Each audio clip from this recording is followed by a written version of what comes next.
A soldier tore down a statue of the Virgin Mary.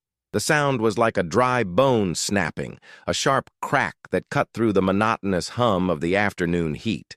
Dust, ancient and fine, bloomed in the air where the painted plaster figure had stood for years, a silent witness on the edge of the war. Staff Sergeant Michael Riley, known only as Mick, sat on the edge of his cot, the methodical scrape of a brush against carbon-fouled steel the only sound he made.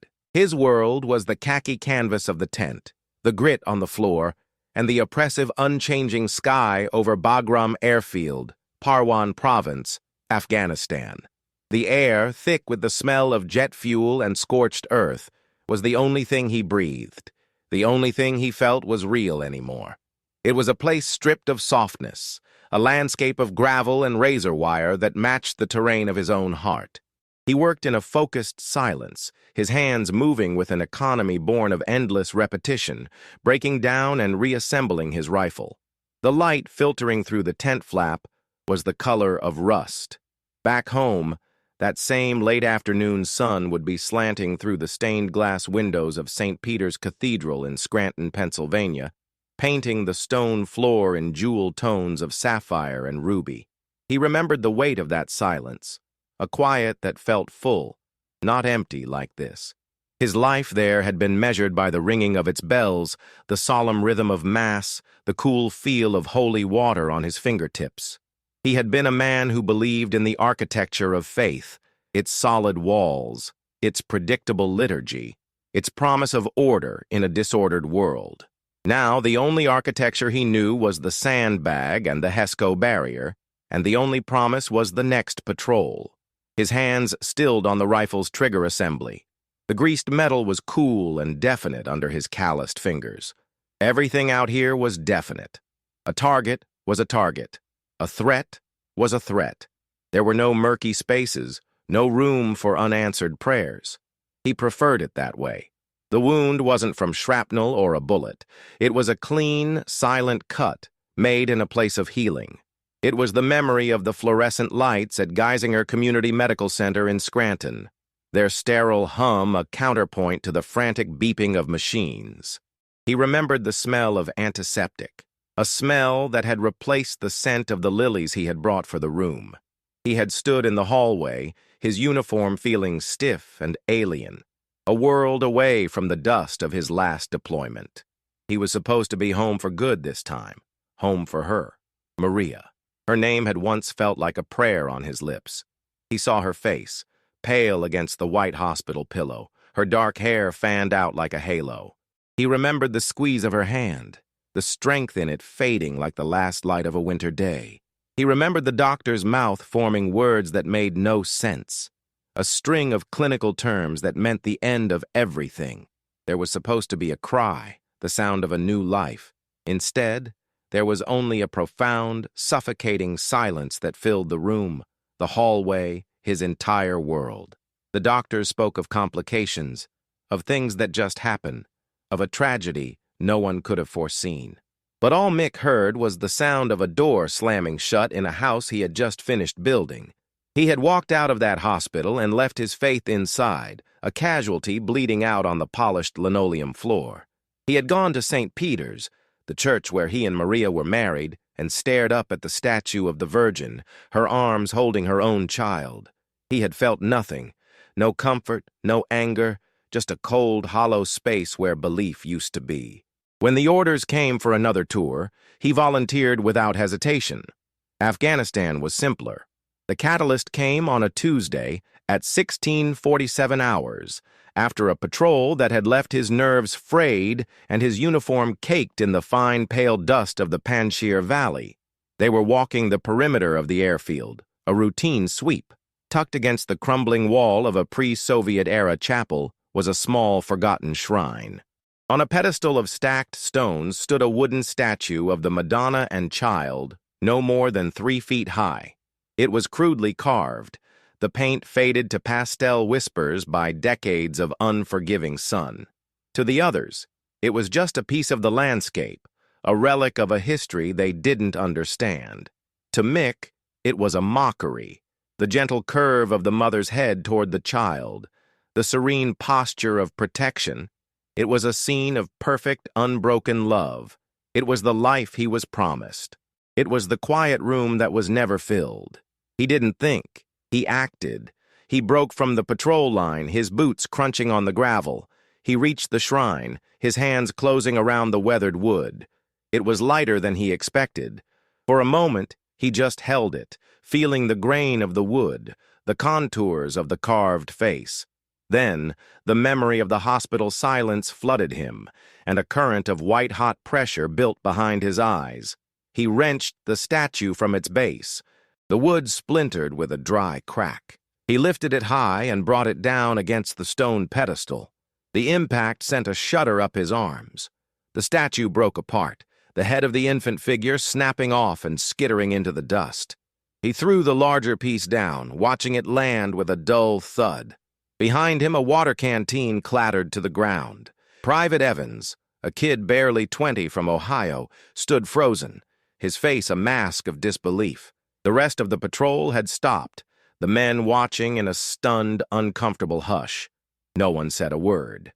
Mick turned and walked back toward the wire-rimmed lights of the base, leaving the pieces of the mother and child scattered in the long afternoon shadow. The whispers followed him back to the barracks. In the mess tent, conversations stopped when he walked in. Men who had shared stories and rations with him for months now studied their trays, their gazes sliding away from his. Private Evans actively avoided him, changing direction if he saw Mick coming down the dusty path between the tents. The air in his own platoon grew thick with unspoken judgment. It wasn't about religion for most of them. It was about the crack in his discipline, the visible sign of a man coming apart. The unit's chaplain, a quiet man named Father Miller, found him cleaning his gear outside the motor pool. The older man didn't quote scripture or offer absolution.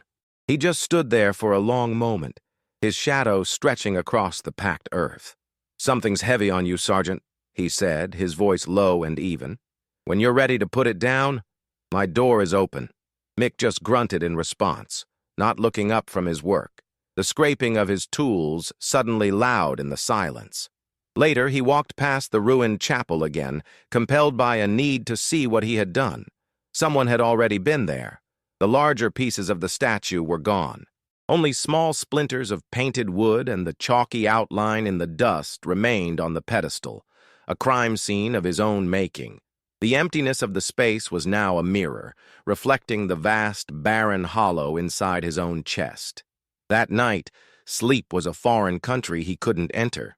He lay on his cot, the canvas walls of the tent closing in on him. The familiar sounds of the base, the distant whine of a C-130, the low rumble of the generators, the muffled voices of the night watch, offered no comfort. A tightness grew in his chest, a physical weight that made each breath a conscious effort. 15 hours. The numbers on his digital watch glowed a venomous green. A feverish heat bloomed behind his skin, unrelated to the ambient warmth of the Afghan night. He closed his eyes and saw the splintered wood, the serene face of the statue now a mask of accusation. He saw the empty cradle in the nursery he had painted blue. He saw the sterile white sheets of the hospital bed.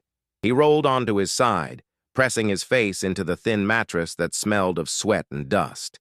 His heart hammered against his ribs, a frantic, trapped thing. He was isolated in a sea of sleeping soldiers, alone with the wreckage he had made of the shrine, of his life, of his faith. The air in the tent felt thin, used up. He was suffocating. The change came the following night. Mick lay on his cot, exhausted but awake, staring at the canvas ceiling. The low, constant hum of the Bagram generators was the heartbeat of the base, a sound so pervasive it was a form of silence. And then it was gone. A profound, impossible quiet fell over the world, so deep and sudden it felt like a physical pressure in his ears. He sat up, his own breathing suddenly loud and ragged in the stillness. A scent, thick and sweet, flooded the small space. It was the smell of roses, not the faint perfume of a garden, but an overwhelming, impossible fragrance that pushed aside the smells of dust and canvas and oil. It was the scent of the rose bushes Maria had planted along the fence in their yard back in Scranton. His chest seized. Then came the light. It started in the far corner of the tent, a soft internal luminescence the color of a twilight sky. It wasn't cast from outside, it grew from within the space itself, a cool blue glow that did not create shadows. It pulsed gently, bathing the drab military gear, the helmet, the flak jacket, the stacked ammunition cans, in an ethereal light, transforming them into sacred objects. In the center of the light, a form took shape.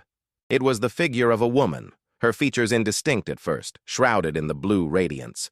She wore no crown, held no scepter. She was simple, cloaked in sorrow, her hands held loosely at her sides. She did not look at him with anger or judgment. Her eyes, when they met his, held a depth of grief he recognized as his own. She did not speak. She did not need to. Her presence was a shared agony, an understanding that transcended words. It was the quiet of the hospital room, but this time it was not empty. It was full. Outside, a young airman walking guard duty along the perimeter fence paused. He saw a single tent in the long row of Special Forces housing begin to pulse with a soft blue light.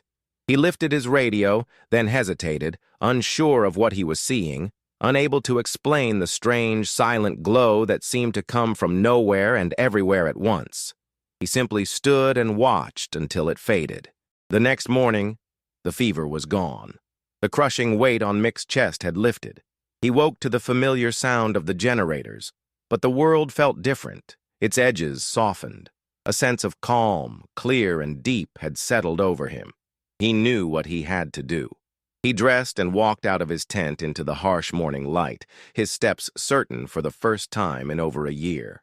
He went straight to the ruined chapel. Lying at the base of the wall, tucked carefully into a recess, were the broken pieces of the statue, wrapped in what looked like a burlap sack. Someone had gathered them. He knelt, untying the rough cord, and laid the pieces out on the dusty ground. The break was jagged but clean. He had no skill as a carpenter, no tools for repair, but he could offer penance. He took his own canteen and a clean, white t-shirt from his pack.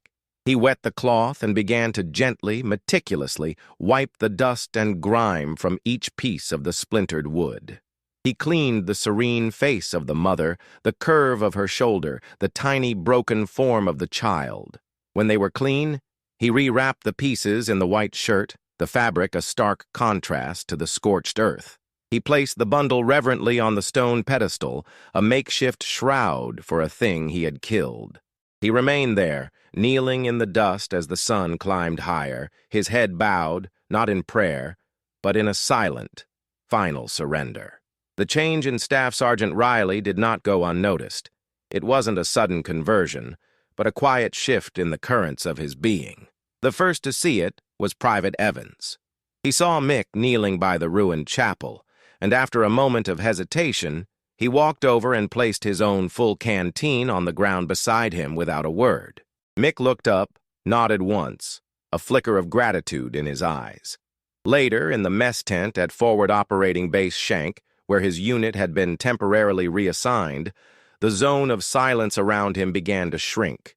A fellow soldier from his fire team slid onto the bench opposite him. "Pass the salt, Mick?" he asked, the simple question breaking a week of strained quiet. The request was a bridge, and Mick passed the shaker, the small act of normalcy a form of forgiveness.